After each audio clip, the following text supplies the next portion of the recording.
Hello, everybody. Good evening. More Seahawks news. Well, kind of. I wouldn't really call this news so much as some speculation on my part about what could be coming in the next couple of months.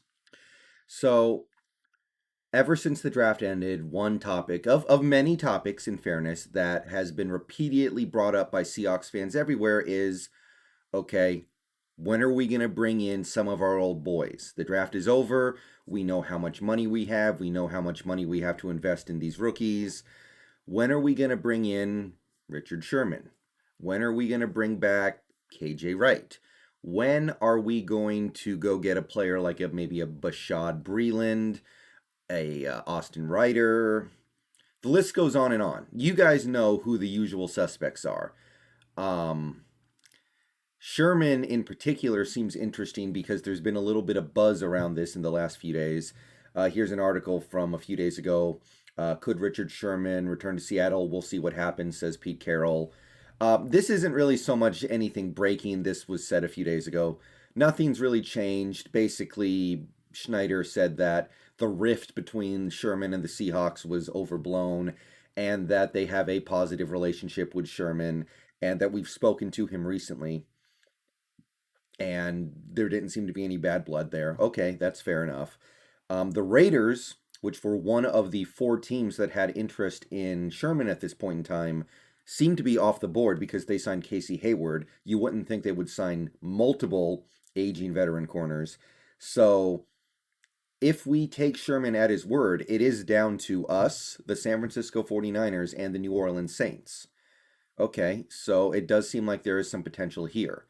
KJ Wright, the team that was most interested in him before the draft was the Dallas Cowboys, and they drafted like 18 linebackers, so they're probably out. So a lot of Seahawks fans are thinking, can we just bring these guys back in already? They're going to be cheap. They still have something left in the tank, yada, yada, yada. Here's what I'm going to say. If you want to think about those players, or even like the players, like I said, Bashaud Breeland and Austin Ryder, that's totally fine. But instead of spending so much time thinking about the players who are free agents right now, don't forget to think about the players who are going to be free agents in about 8 weeks. Okay. A few days ago, we got word from the Chicago Bears that they were going to cut their starting left tackle, longtime starting left tackle, Charles Leno Jr. Now, this makes a lot of sense. They just traded up to select Tevin Jenkins in the second round of the draft. It was a great pick by them. It was a stone cold steal. Tevin Jenkins will probably be their starting left tackle for at least the next 5 years. Hopefully, for them, a lot more. So, yeah, cutting Charles Leno Jr. in that regard makes a lot of sense. You want to let the young guy go out and play, and we'll see what he has. But Charles Leno Jr. was still a really good player. He played really well last year. He made the Pro Bowl in 2018. He was only 29, so he's on the right side of 30 still. So instead of cutting him, why wouldn't you trade him? Why wouldn't you move him to guard? Why wouldn't you try to move him to right tackle? Why wouldn't you explore some more opportunities with this guy because he's really good? Well, as is often the case, the answer is because of money. The ESPN article here specifies the move will officially be a post-June 1 cut and clear $9 million in salary cap space for the Bears. They did this because they wanted to save $9 million, and because they drafted Tevin Jenkins, they realized they now had an opportunity to clear a significant amount of cap space. It wasn't because he was bad. It wasn't because they didn't like him. It was because they were trying to save money.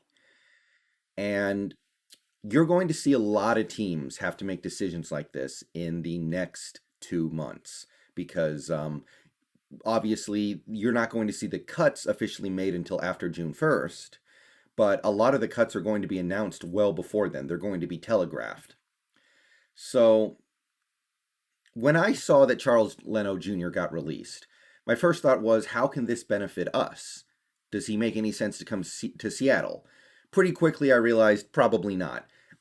You could maybe move him to right tackle to replace Shell, but would Charles Leno Jr., who has played left tackle his whole career, really want to move to right tackle when he's about to turn 30? Probably not. He would probably choose to go to a team that's going to play him at his natural position. And then I thought, well, what about left tackle depth behind the 80 million-year-old Dwayne Brown? Well, I seriously doubt he would sign on a team that would tell him that he's going to be a backup. He would rather go to one of many teams that would want him, that would be willing to start him day one. So I was like, well, I guess it doesn't make any sense. But this should be kind of a bellwether for the kind of players who might shake free. So don't forget about these guys when you're thinking about who the Seahawks should sign. For instance, the Philadelphia Eagles. Let's take a look at their Spotrac page here real quick.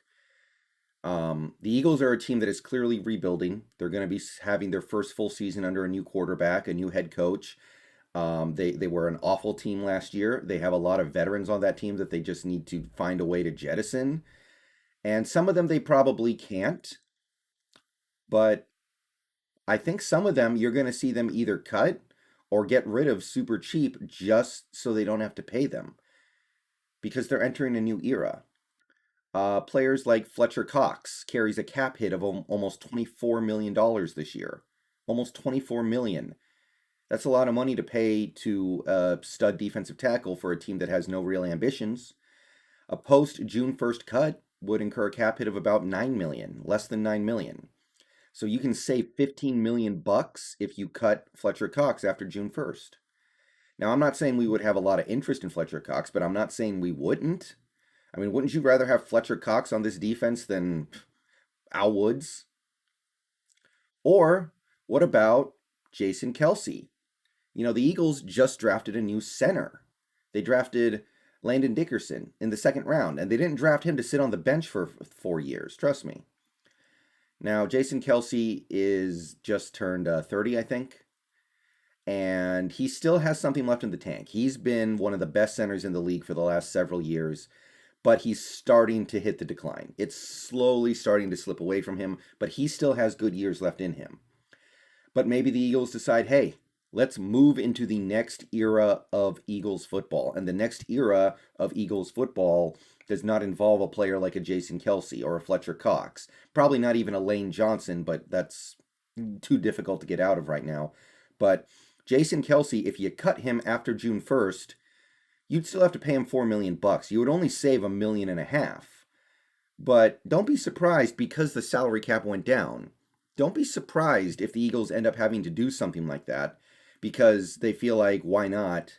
We don't need Jason Kelce at this point in time. Let's just let Landon Dickerson be the day one starter and see what we got. By the time we're good again, Kelce won't be playing for us. So let's just try to save a little bit of money now. As you can see, Spotrac currently has the Eagles, as $13.5 million over the salary cap. So they need to do something. And there are other things that they can do, I'm sure. They're going to cut a lot of players at the bottom of their roster. They're going to restructure with one or two guys. They're probably going to dump Zach Ertz here pretty soon. But don't be shocked if they decide to move on from Jason Kelce now rather than waiting a year when they know they're going to have to do it anyway. And this is just one of 32 teams. So when you're thinking about how to use the remaining Seahawks cap space, because the Seahawks, they do have remaining cap space. I've done the math. Once we restructure Wilson, we're going to have enough money to go get somebody. But don't forget, the real prizes might not even be on the board yet. The real prizes might be post-June 1st, after the cuts, after the salary cap dumps. Charles Leno Jr. was the first example of what should be many. So if you're like me and you're not totally comfortable with the state of the center position on this roster, if you want maybe another defensive tackle to replace Al Woods or Brian Monet, if you want another cornerback, whatever you want, it's probably going to shake free out of one of these trees in post-June 1st. So something to think about. I'm going to get out of here. Peace out. Go Hawks. Who do you want to shake free? Who do you want to get cut for salary cap purposes and land on the Seahawks? Going to be a lot of nice pieces of fruit that come out of these trees. You just got to have enough money to make sure you can go get one of them. All right. See you guys later tonight in stream. Peace out.